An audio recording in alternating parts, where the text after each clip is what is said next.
Good morning, Mountain View Church. Welcome. We're so glad to have you here. Why don't you stand and sing with us this morning?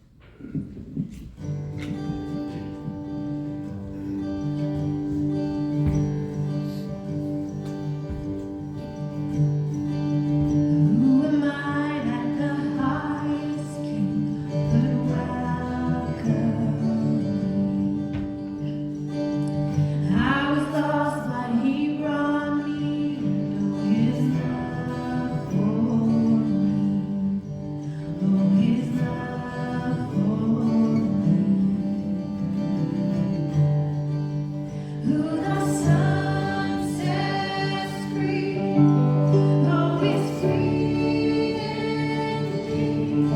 I'm a child of God, yes I am. Free at last he has ransomed me, his grace was while I was a slave to sin, Jesus died for me. Yes, he died for me. Who the Son sets free, oh, is free indeed. I'm a child of God, yes I am. In my Father's house, there's a place for me. I'm a child of God, yes I am chosen, not forsaken. I am who you say I am. Not for me, but against me. I am who you say I am. I am chosen, not forsaken. I am who you say I am. You are for me, not against me. I am who you say I am. I am who you say I am. The sun sets free, oh, is free indeed. I'm a child of God, yes I am. In my Father's house, there's a place for me. I'm a child of God, yes I am. In my Father's house, there's a place for me. I'm a child of God, yes I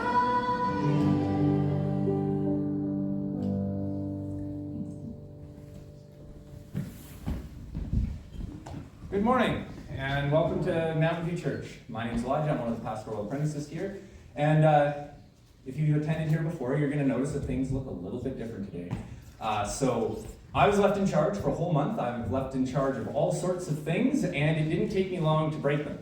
We recorded everything on Wednesday. We recorded the sermon, video updates, all the stuff that we normally do. And something happened, all the files got corrupted, and we do not have that. So we do not have our Base Camp Kids Minute, but if you're new here and you're wondering, yes, we do totally have a kids program. It's a rocket thing. It's going on downstairs. We have it at the 9:30 and 11. We also don't have a youth minute at the end of the sermon, but guess what? We're doing youth tonight, and I'm the youth leader. I'll make sure that your kids survive. If you are new to Mountain View Church, then this will all look totally normal to you. We want to be an authentic, vibrant church that's serving and reaching our city. One of the ways that we do that, the primary way we do that, is by being Christ-centered. Jesus is over and above everything we do. We're concerned with him. We're concerned with what he's done. We love him, and we believe that he loves us and he loves our city. So you'll hear us talking about Jesus an awful lot. And if you're new, one of the things that I would ask you to do is if you could please reach into a Bible in front of you and grab one of these Connect cards. You can fill that thing out. You can let us know how we did. You can also mark down on there your name, email address if you'd like us to reach out to you, or if you just want us to pray for you, you can mark that down too. But when you fill this thing out, hand it to somebody at the welcome desk, and they will give you chocolate. So, I mean, it's a pretty sweet deal, and it helps us figure out what are we doing well, where can we improve. And with all that said, we're going to sing a few more songs, and then we'll get to today's message. Thanks so much. Why don't you stand with us together? I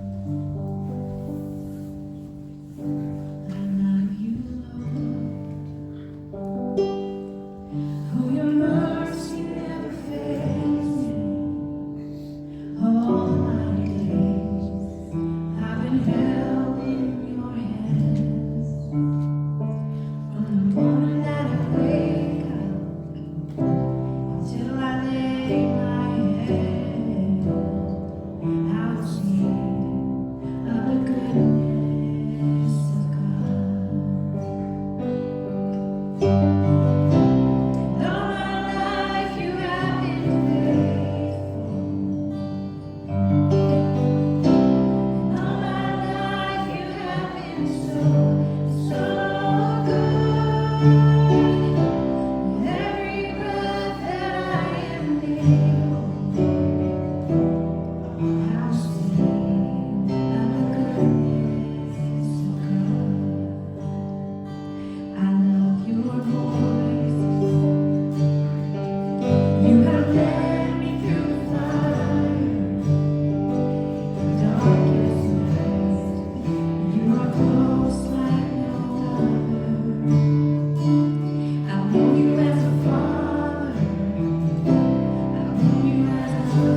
you here.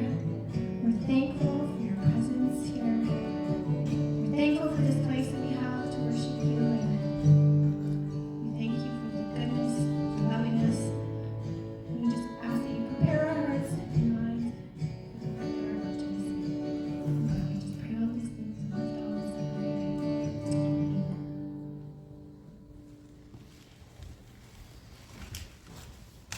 Well, that was beautiful. Thank you, worship team, for that. And I'll be reading our passage of scripture today. If you want to turn, we're going to read Job chapter 9, verses 13 through 24. We'll read that together, and then we'll study it. Then we'll see, okay, what can we learn from this passage? So this is Job speaking, and he starts by saying this: God will not turn back his anger. Beneath him bowed the helpers of Rahab. How then can I answer him, choosing my words with him? Though I am in the right, I cannot answer him. I must appeal for mercy to my accuser. If I summoned him and he answered me, I would not believe that he was listening to my voice. For he crushes me with a tempest and multiplies my wounds without cause. He will not let me get my breath, but fills me with bitterness. If it is a contest of strength, behold, he is mighty. If it is a matter of justice, who can summon him? Though I am in the right, my own mouth would condemn me. Though I am blameless, he would prove me perverse. I am blameless. I regard not myself. I loathe my life. It is all one. Therefore I say, he destroys both the blameless and the wicked. When disaster brings sudden death, he mocks at the calamity of the innocent. The earth is given into the hand of the wicked. He covers the faces of its judges. If it is not he, who then is it? Over the last few weeks, we have heard a lot about Job. In our first week, we studied how the Bible presented him. We saw that he was an upright man who was blameless, who feared God, turned away from evil, and we unpacked, okay, who is this guy? We got a good idea of who he is. Last week, we looked at what one of his three friends had to say about him. And Job is in a bad situation. His friends come to counsel him, and we learn about their perspective about Job. But so far, we haven't heard from Job himself, and that's what we're doing today. Job is in a bad place. Quick refresher, he's lost everything. His 10 children have died in a terrible accident. He's lost his wealth, and he's also lost his health, and he's trying to make sense of what's happening to him. And he's followed God his whole life, and he just doesn't have the answers. And he's in a bad place. And so his friends show up, and they answer the question of why is Job suffering with a very extreme answer. His three friends show up, and they all agree that secretly, Job is an evil man. And their whole point, the three agree, that Job is suffering because you reap what you sow. They all agree that if you're having trouble in this life, God is punishing you for something. And therefore, because Job is suffering, the only conclusion that anyone could realistically draw is that secretly, Job is evil and he's been sinning against God. We took a deep dive into that and we found out that was the wrong answer. Those friends were incorrect. And so Job provides another extreme answer, but his extreme answer is on the opposite end of the spectrum. Job's extreme answer can be summed up in this sentence: God is to blame for my pain. It's a powerful statement, but that is as Job is working through the pain that he's feeling and dealing with the anguish and grief of loss, the answer he comes to is that God is to blame. And we might look at that and be detached from it and go like, wow, that's a pretty extreme thing for Job to say. But we can't forget the kind of pain that he's in, right? Job is in more pain than many of us can even realize. Job's lost not one or two, but 10 children. For anyone who's lost anyone, you can only picture what that would be like, finding out that they're all gone in a moment. And not only that, he doesn't have the comfort of his wealth to fall back on. And not only that, but he's sick, so he can't even run away from the physical pain that's being dumped on him. Job is in the worst shape that a person can be. And out of that, he looks around for answers, and the conclusion he comes to is that God is to blame for my pain. And before we judge him too harshly, I would ask that we all just try to put ourselves in his shoes and say, would we do a much better job of dealing with our pain than Job? And I'm not sure we would. And last week, I was really hard on the friends. I came down pretty hard on them because God comes down very hard on the friends. They're wrong. And their wrong answers not only totally obscure who God is, but their wrong answers also hurt their friend. So in the end, God comes and rebukes him, and I was hard on the friends, trying to echo that. But we have to acknowledge that part of the reason the friends were so cruel was because they had lost their patience with this guy. We unpacked chapter 22. Job has already said a lot of stuff by the time chapter 22 comes. This passage we're looking at today is in chapter 9. So at the point that Eliphaz speaks and is like, Job, you're evil. Job has already said all sorts of stuff about God and about his own situation, and the friends have had it with him. They're like, no, you are not as good as you think you are. And it might, again, be easy to detach ourselves from the situation and say, wow, those friends were terrible, but I'd also ask us to do some self-reflection and consider whether or not we would still be patient with our friend if our friend was saying the same things about God that Job says. And Job follows the same pattern. What we're going to unpack today, Job's argument, his point, follows the same pattern as his friends. Job's going to start by challenging what his friends have to say. He's going to then move on to throw some accusations out there. And lastly, he's going to pronounce judgment based on his challenge and his accusations that he's thrown out. And so we'll start with the challenge that he presents to his friends, because it's important to note here, he's not challenging God. He's challenging his friends and their opinion. They've come, and Eliphaz starts by not so sneakily saying, well, Job, when do the innocent really suffer? Right? He starts very manipulatively and tries to convince Job that maybe Job needs to look a little bit deeper to find the source of his pain. And Job knows what they're doing. And so he knows what their perspective is, and he's challenging that perspective. He says, okay, like it's easy for you guys to say that, but from where I'm standing, it's not as clear as what you want to believe. And so he now presents his own challenge to his friends. And we'll look at that starting at verse 13 through 15. He says, God will not turn back his anger. Beneath him bowed the helpers of Rahab. How then can I answer him, choosing my words with him? Though I am in the right, I cannot answer him. I must appeal for mercy to my accuser. That's his big challenge. Okay, so he's making two major assumptions. Just like Eliphaz did when he was speaking, Job's making assumptions in the challenge that he presents. And the two assumptions are pretty clear. First of all of this is happening, and the situation that I'm faced with is only occurring because God is angry. That's his primary belief about his situation. God is angry. And he follows that up with another assumption. I am in the right. I'm innocent. And these two things work together to create a kind of logical train of thought for Job. He says, I know that I've done nothing to deserve punishment. Again, that's what the friend said. You're being punished. He says, no, I'm not. I know I've done nothing to deserve punishment. Therefore, if I've done nothing wrong, this is not punishment. God wouldn't do that. The only other conclusion is that God is angry. The only conclusion left is that God is angry. And that's why he goes forward into verse 15. He says, though I'm in the right, I cannot answer him. I must appeal for mercy to my accuser. He's not saying what he means here, but he's painting God as being capricious, as being cruel. Maybe God's having a bad day. And Job has just found himself on the wrong side of that. And the best he can hope for is that God will just stop. Like maybe if I cry uncle, it'll all end and I can have my life back. Maybe God will be merciful with me because I haven't done anything to deserve this. So what is he implying here? I think it's pretty clear. If we read in between the lines, he says, God is angry, I am innocent, and we can fill in the blank.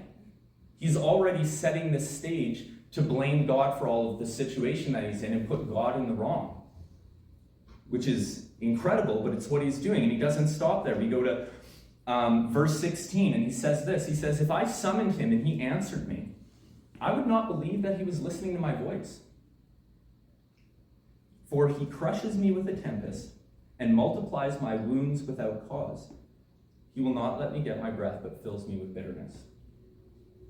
So the big accusation in here is that God's not listening and God doesn't care about me. He's already concluded, you can tell from the way he presents the challenge, he's already concluded that everything is God's fault anyway, and so building off of that challenge is now the accusation. Look, I can't understand how a God who is making me feel all these things would ever listen to me. I've lost everything. I'm in this situation. The very creator of the universe who's placed me here and is doing this to me is definitely not listening to me. He believes that his prayers could never be heard. Even if he could be certain that he could summon God and that God would be present, because he's not even sure if God is there, but even if he was absolutely certain, beyond a shadow of doubt, that God was there, and he was crying out to God, God, help me, stop all of this stuff because I can't handle it anymore. His accusation is that God doesn't care and he's not listening. And what's his proof? Because that's a big accusation to throw at God. That's a big accusation. What's his proof? Well, he explains. The thought process continues on. He says, God is not listening. And then in the next verse, for he crushes me with a tempest and multiplies my wounds without cause.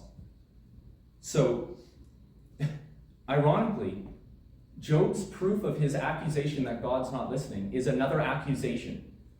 Because again, no one's told him this is all God's fault. He has figured that out on his own, or he's made that assumption. And so his proof that God's not listening, well, God's the one who's hurting me. And it's not just that, God's accidentally hurt me, like, when you step on somebody's toe. No, he multiplies my wounds without cause. He's doing this. He's hurting me for no reason. What a powerful thing to say. What an incredible thing to say as you're wrestling through your pain. And maybe you've been there. Maybe you've looked at your situation and acknowledged that God's sovereign over everything. And if I'm going through this, who else am I supposed to look at? Who else am I supposed to blame this on? If it's not the God who's in charge of the whole universe. We can judge it harshly, but at the end of the day, it's not that hard to see how Job got there. And this idea, right, that God's not listening, he doesn't care about me, he's hurting me for no reason, this attitude upsets Job's friends in a big way, right? Again, they're motivated by love. Again, they believe they're doing the right thing. Their theology is bad, and they're trying to get Job to see, no, Job, there's nothing wrong with God, Job. It's you. It can't be God, because God is perfect. So it's you. This is all your fault. And so you've got Job on one extreme saying, I'm innocent, I'm perfect, I've never done anything wrong. And then you've got the friends on the other side of the spectrum going way too far on their side, saying that, no, you definitely are evil. And you've got these two flawed theologies colliding. And nobody's got the right answer, but they just keep doubling down on what they believe and getting more and more emotionally invested into the argument until it all breaks down. And they can't even speak to each other properly anymore. You reap what you sow versus God is wounding me without cause. Two terrible ideas. And then finally, with these accusations in hand, Job does what is practically unthinkable for anybody who's a devoted follower of Jesus or a devoted follower of God. He takes his accusations and he goes straight to God with them. He condemns God. And I know that's a powerful statement to make.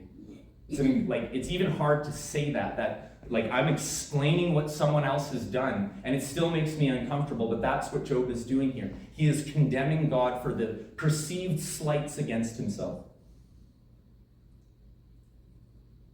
Verses 23 and 24, he says this: when disaster brings sudden death, he being God mocks at the calamity of the innocent. The earth is given into the hand of the wicked. He covers the faces of its judges. If it is not he, who then is it? You don't need somebody like me who's studying the Bible and trying to teach it to tell you what that means. It's pretty clear. It's very clear what Job is saying here. It's a pretty dark moment. To put it in other words, he's saying that when you suffer, when you get that phone call that changes your life and then you can never go back from what the person said, God's in heaven laughing at you. And he thinks it's funny, and he finds amusement. That is an incredibly terrible thing to say about God, and yet pain has driven Job here. And he doesn't stop there. It's not like, God finds amusement. He mocks at the suffering and the death of the innocent. He goes further. He says, beyond that, look, the earth is given into the hands of the wicked. He covers the faces of his judges. So he's acknowledging that there's structures of justice in the world that we should rely on and depend on for a safe place to live. And he's saying that God is interfering with all of that. If God would just get out of the way and leave our world alone, we run it properly. Because if it's not him, if it is not he, who then is it? If it's not God who's interfering with the proper way that life should play out, who else am I supposed to blame? What do we make of Job? What do we think about this guy? Maybe it's time for us to condemn him and write him off. And to say, he blew it. You can't say those things or think those things about God. You cannot. You're done, Job. His main flaw, his big mistake in all of this is he thought from where he sat with his limited perspective, he could use his senses and his logic to understand everything that was happening. And he leveraged everything he had to make sense of the situation. But he was wrong in believing that he had enough information to actually come up with the right answer. From where he sat, he could see no other explanation.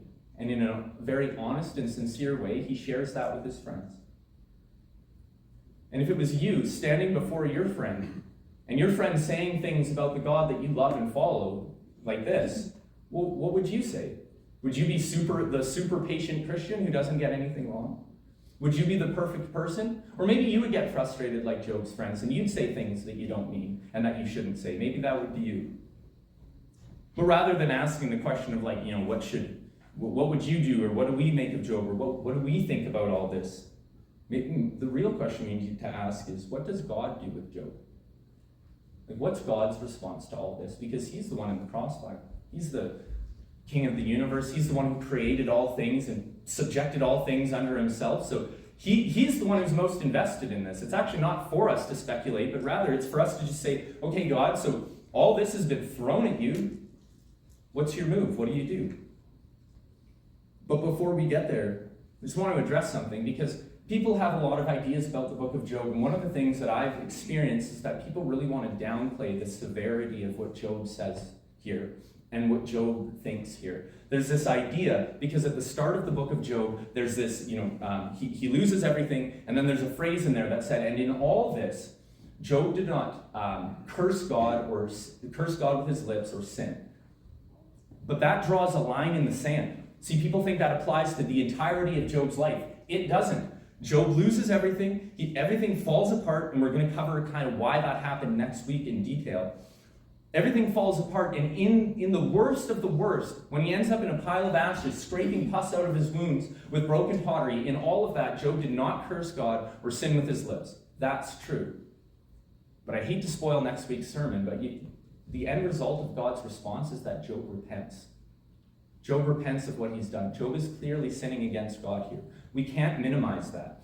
As much as we want to, and as much as we want to make Job this almost Jesus figure, and say, oh, there is a perfect way to deal with suffering. That's not the point. Because Job's way of suffering was not perfect. In fact, Job's process through suffering was imperfect and entirely understandable and almost to be expected. Because Job's suffering is not a polished Netflix series that you can tune into and tune out of when you want. It's not this well-produced story about a guy who had it all and then lost it and then gets it all back and everything's pretty and nice. It's ugly. It's raw. It's real. And suffering and pain is really ugly. And if you've ever been through it, you know what that's like. You just don't want anybody to look at it. And when we look at Job sitting there sick, not only would he be a sight to behold, but his body, he was violently ill. His body was rotting. The whole situation would take your breath away with the horror of it all. And this is Job's situation. So for us to go, oh, well, no, we can't have Job make a mistake in all of this. Are you kidding? Of course he blew it. Because if we minimize what Job was going through and what Job did, then we completely miss out on the beauty of God's response. By minimizing the behavior of Job, we minimize God's response, and we actually lose a lot of the message. Some of you might even still be, challenged by the idea that Job really did condemn God. Like, you're not really ready to accept that that's what Job did. But God responds to Job at the end of the book. And we're going to just take one little phrase out of there. We're going to let it kind of sit on us. And we'll see that actually, in fact, even if we have a hard time accepting that Job condemned God, God sees it that way. So we go to chapter 40, verse 8. And among many other things that God has to say to Job, he says this: will you even put me in the wrong? Will you condemn me that you may be in the right? So God's under no illusion that Job has done anything but condemn him. And what he's really saying here, what God is really saying here, is something pretty profound. He's saying to Job, look, is the conclusion you've come to the only answer on earth or in heaven? Is it the only answer for the reason that you're suffering? Your conclusion, it's the only way to explain this, Job? Is my cruelty the only answer to your pain, Job? Or could it be that maybe there's a third option? Is my cruelty the only answer to your suffering? Of course not. There is a third answer. And Job failed. In the midst of his pain and suffering and everything falling apart in his life, Job failed to answer the question of, why is this happening to me properly?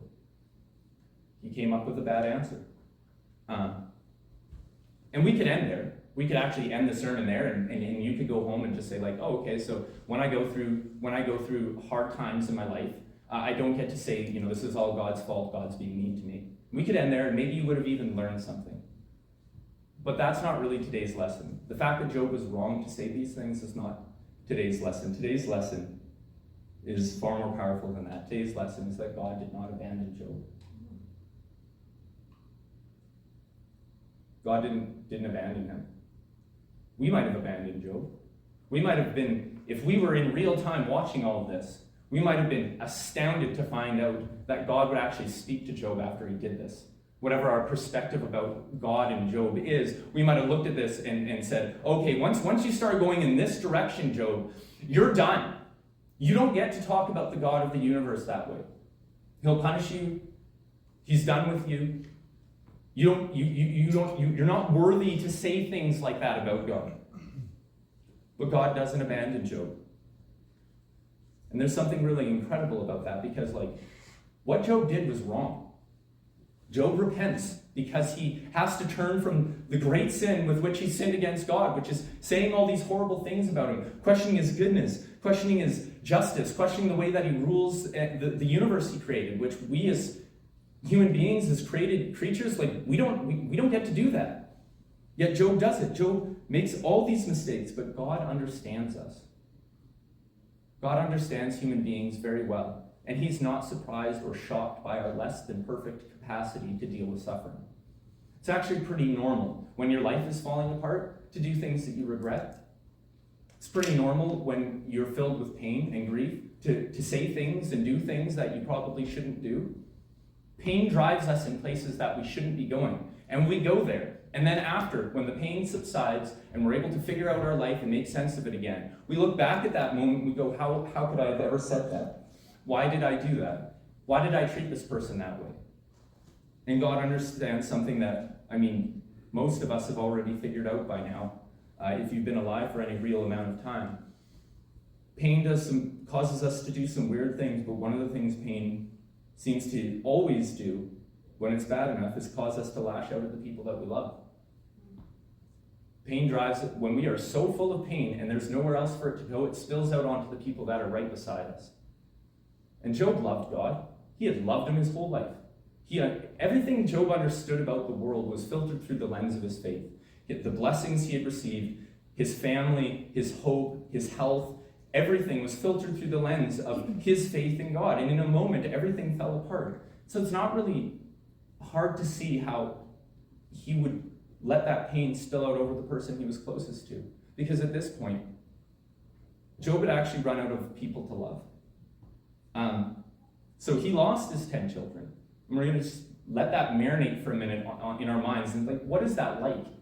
He held them all the day they were born, named them, he watched them grow, he watched them take their first steps, he watched them say their first words, and then one day he woke up and he realized, I'll never be able to talk to them again. They're gone forever. And whatever love you have for your family, you can understand what he's going through. And the connection he has to those people is now gone. He doesn't get to love those people face to face anymore. He just gets to love their memory. But not only that, he also has to deal with the way that his wife treats him. And we didn't get to talk about her very much because we really do have limited time, and this is a big book. But the last thing that she says to Job before she leaves is excruciatingly painful. And it perfectly exemplifies this point, that when we're filled with pain, we hurt the people closest to us. The last thing Job's wife says to him, chapter 2, verse 9, then his wife said to him, "Do you still hold fast to your integrity? Curse God and die." So that's her response. Filled with her own pain, it spills out over the one that she's closest to. Curse God and die. And then she leaves. And we don't know. Maybe she sat on the sidelines while Job was talking with his friends. Maybe she went home to her family. We have no idea. So Job's lost his kids. He's lost his wife, at least for the time being. She's emotionally distant from him. And then his 3 friends show up, and their great solution to his pain is to blame him for it all. Say, you did this. If you don't like it, you should have pulled up when you had a chance. So look around in Job's life. Just survey the landscape. Who's left to love, if not God? Who's around for Job to commune with? Who's really listening to him anymore? And then in his pain, he says, I don't think God's even listening to me. I am truly alone. There's no one left. Job was alone, very alone. He turned his pain on God and he blamed him. And God took all of it, all the accusations. He took all of the coarse words and he watched this conversation play out. And in the end, God's move was to not turn his back on Job and leave him in his misery, but to speak to him, to show up in his life. God did not turn his back on Job. And ironically, Job says, if I could summon him, if I knew he was there, I wouldn't believe he is listening to me.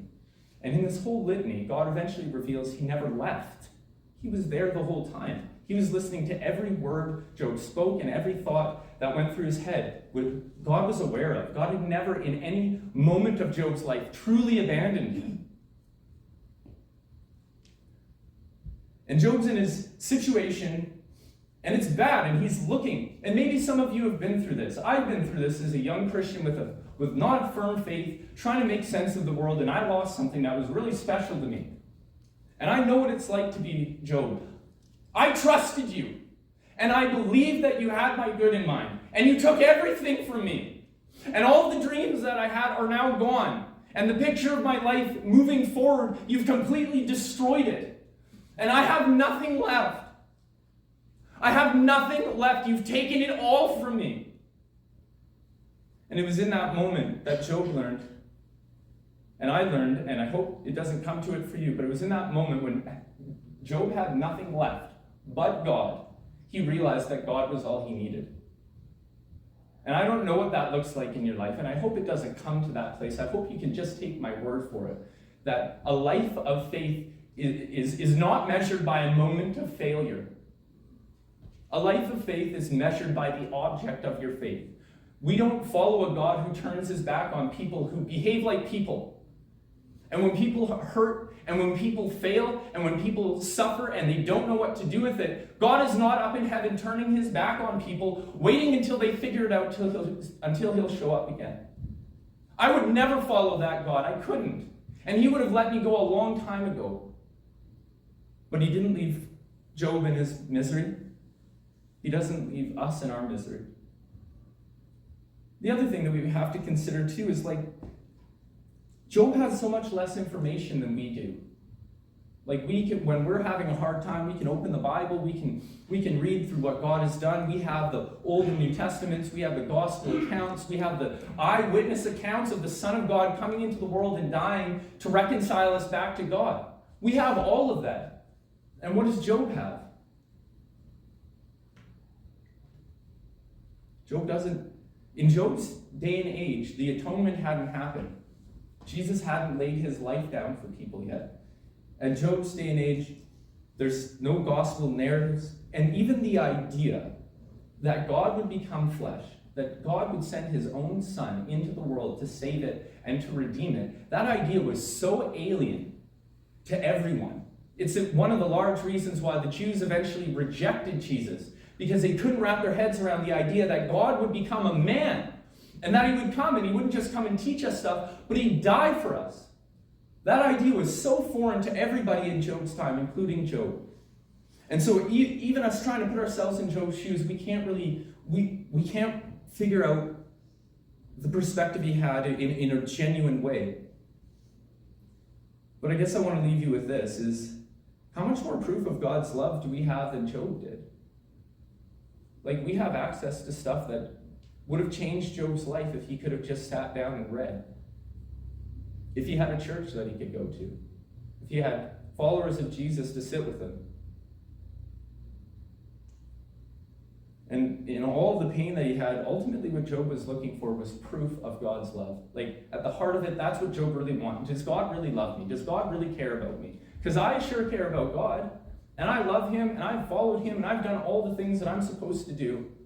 And I'm not sure if it got me anything. Because in this moment, I don't think God loves me at all.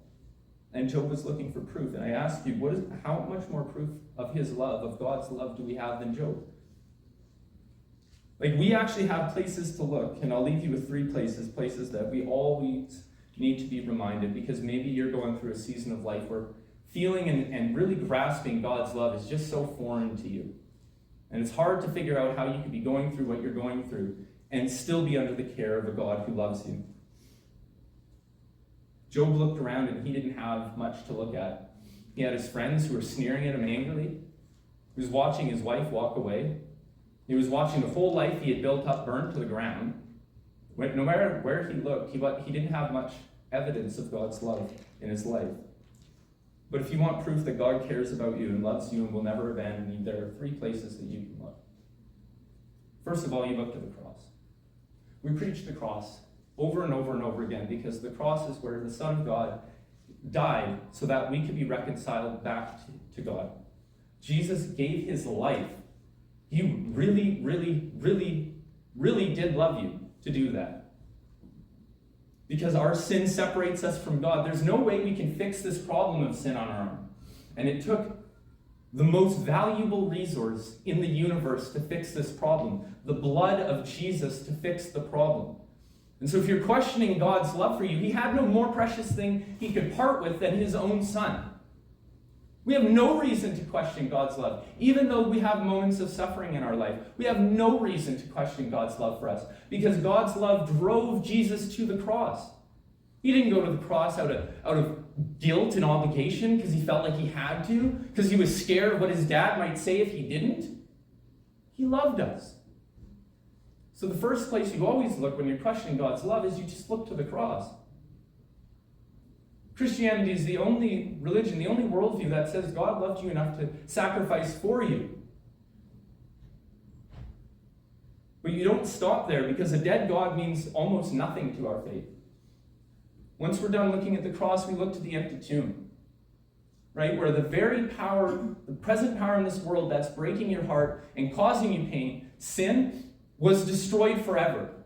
When Jesus rose from the grave, he beat sin, he beat death, and that issue is the sole issue of all of your pain and suffering, and Jesus conquered it. So we can preach a gospel that is unconditionally hopeful.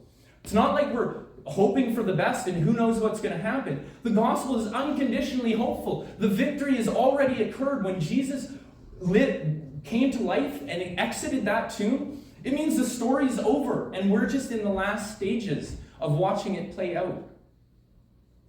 So you look to the cross, you look to the empty tomb, because that's proof. That's real proof. And then the last place you look is you look to heaven, where Jesus has ascended, and he was witnessed by many people doing this, where he ascended to heaven to prepare a place for you.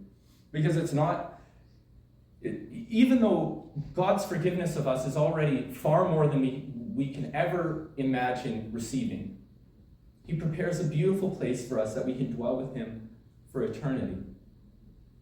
You've got the cross, you've got the empty tomb, and you've got our Father's kingdom in heaven, where you don't just get to stay a while and sit on the couch, but you actually get a room and that becomes your home.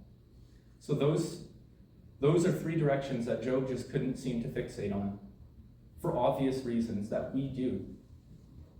And now we're at a place We're on our third week of studying the series, trying to get to the heart of the question, why is Job suffering? And I guess I blew it again, because I still didn't answer the question. Why is Job suffering? And maybe you're here because you really want an answer to that question. Because that question, it's like, maybe if that question is answered, everything in life will fall into place and everything will be okay. What would I hope? In the preaching that we're doing and in our study of this book, I hope that the answer to that question is becoming less important than who is God. The question of who is God. Because there's a lot of different reasons for suffering, and we don't end up getting a lot of certainty about them. But we do actually get to be entirely certain about who God is despite our circumstances. And Job found that out. When everything had fallen apart and God doesn't turn his back on him, but rather reveals himself to him. And don't get me wrong, God had a lot of really intense things to say to Job. Right? It wasn't all sunshine and roses for Job. But God didn't abandon him. And Job found out how much more profound and helpful the question of who is God is than why am I suffering? Because why am I suffering might not be the question that actually matters. It might not be, the answer to that might not be the thing that gets you through your pain. But the answer to the question of who is God while I'm in pain, that's actually that answer, which will never change, is an answer that can give you hope and a reason to face the day tomorrow. Next week, we're going to talk about Job's response to all this. And we'll see that for Job, God's response to him, though it was really harsh, changed everything. Changed his outlook on life. And it didn't erase all the pain that he felt. But it changed how he experienced his suffering. And he realized that sometimes it's not God's plan that he's going to deliver us from suffering, but that he'll deliver us through it. And that through God and through his love for us and through what he says to us, we can actually get through things that would otherwise be absolutely impossible if we were to try to face them on our own. And with that, we're going to pray. Heavenly Father, I want to thank you, God, that you are here, that you love us, that you're present, that you're active, that you don't give up on the world, even though we all in our own way reject you, we question you. Sometimes we would never have the courage to do it with our mouths, so we do it with our hearts. And I'm thankful, God, that you measure our faith not by our performance, but by the perfection of your Son. That through placing our faith in your Son, Jesus, when you look at us, you see him. You see his perfection, and it covers us. And we don't stop being who we are. You don't erase us to save us. But you save us, and then you perfect us.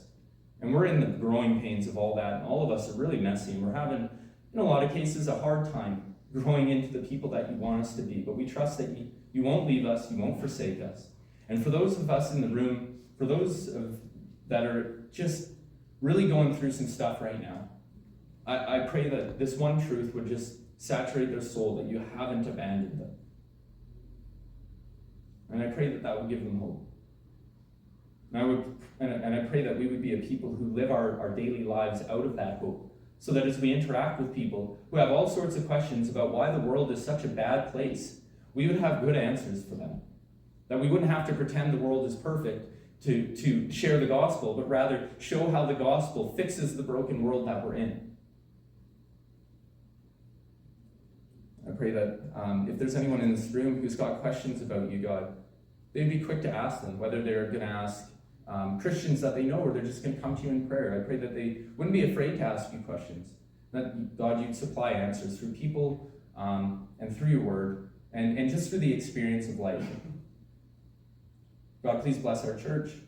We also ask a special blessing on our leadership, our board leadership, who are out working through a bunch of stuff for the good of our church that's difficult but helpful. We just ask a special blessing on them, that Holy Spirit, you would guide them and help them make really good decisions for our next year as a church today.